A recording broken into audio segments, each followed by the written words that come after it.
12 October ઘર્ષણમાં હોમાયું હળદળ. ગામને અંધારામાં રાખી કડદાના નામે ફેંકાયા રાજકીય સોગઠા. હકીકત જાણવા ભાસ્કર ગ્રાઉન્ડ પર પહોંચ્યું. આ હળદળ ગામની એ જગ્યા છે કે જ્યાં ખેડૂતોની મહાપંચાયત દરમિયાન પોલીસ પર પથ્થરમારો થયો હતો. હાલ ગામમાં પોલીસનો બંદોબસ્ત ગોઠવી દેવાયો છે. અજંબાભરી શાંતિનો માહોલ છે. બોલતા પુરાવા આપતા પથ્થરો, તૂટેલી ગાડી વચ્ચે અમે વર્ષાબેનના ઘરે પહોંચ્યા, જેમના પતિને પોલીસ નિર્દોષ હોવા છતાં ઉઠાવી ગઈ. એ તો રૂમમાં હુતા હતા. પછી 10-12 જણા પોલીસ આમથી આવ્યા, સહી કરવાના બાનેથી બહાર બોલાવ્યા લઈને વિયા ગયા. બીજા પણ એક આવા પરિવાર સાથે મુલાકાત થઈ. હા, અમારે ઉભડ્યા હતા, અમારે હીરા હારે ધંધો કરવાનો એમ. એ સહી કરવા ગયા પછી પાછા જ ન હાય. હજી અમને કઈ હતો પતો નથી. કોઈ પથ્થર ભેગા કર્યા હોય ઇમ્પોસિબલ. ગામને જાણ જ નથી તો પથ્થર ભેગવાનો કઈ પ્રશ્ન રહેતો નથી. આ વચ્ચે જાણી લઈએ કે કડદો એટલે શું. માની લો હરાજીમાં કોઈ એક ખેડૂતના કપાસના 1 મણના 1500 રૂપિયા નક્કી થયા.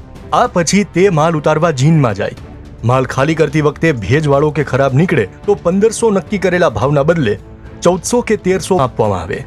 બોટાદ એપીએમસીમાંથી વિવાદ સામે આવ્યો હતો તો અમે ત્યાંના ડાયરેક્ટરને મળ્યા. એટલે વેપારી લીધો હોય 1500નું ઠાઠું હોય અને એથી નીકળે મોડું તો એ કહે ખાલી કે ભાઈ આ તમારો કપામાં થોડોક ફેરફાર છે. પછી અમારો એનો એજન્ટ જાય, એજન્ટથી ન પતે તો ઇન્સ્પેક્ટર જાય, અમારો યાર્ડનો માણસ, અને એ કહે ભાઈ બરોબર છે, જાવ જો ખેડૂતનું છે.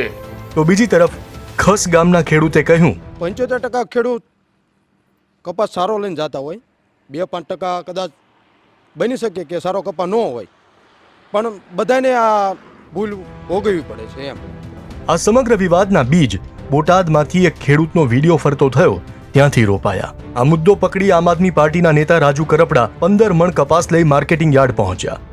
જે બાદ 12 ઓક્ટોબરે મહાપંચાયતનું આયોજન થયું.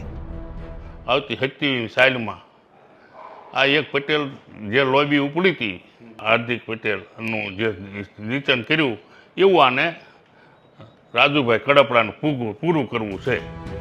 ઘર્ષણ બાદ થયેલી કાર્યવાહી અને ઈજાગ્રસ્તોની સ્થિતિ મુદ્દે અમે એસપી અને ડોક્ટર સાથે પણ વાત કરી. कुल 65 लोगों को अभी तक हिरासत में लिया गया. કોઈને એવી મોટી ગંભીર જીવનું જોખમ થાય એ પ્રકારની ઇજાઓ નહોતી. હાલ તો રાજકીય રોટલાની ભૂખે હળદળને યાગમાં શેક્યું હોવાની ચર્ચાઓ થઈ રહી છે.